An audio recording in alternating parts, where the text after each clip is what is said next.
अस्सलाम वालेकुम दोस्तों, मैं हूँ आपका दोस्त इब्राहिम राजपूत। आज हम जाने लगे हैं शेखुपुरा, तो आपने मेरे साथ रहना है। मैं आपको मुकम्मल सफर का दिखाऊंगा। तो आइए हम करते हैं अपने सफर का आगाज।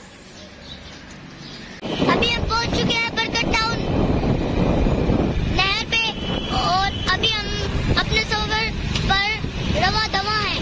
अभी हम आ गए हैं शेखुपुरा रोड पर, तो हमें उम्मीद है कि हम 15 से 20 मिनट पर शेखुपुरा पहुंच जाएंगे।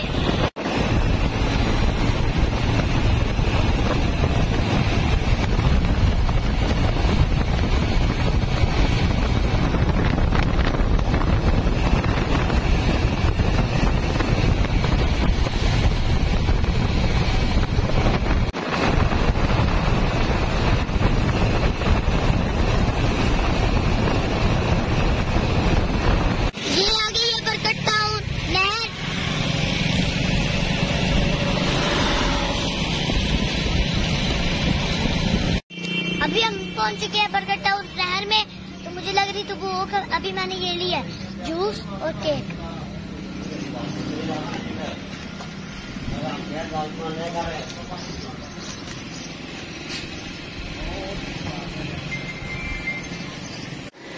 वो देखिए लड़के इतनी गहरी नहर में नहा रहे हैं, मुझे तो सिर्फ देख के डर लग रहा है।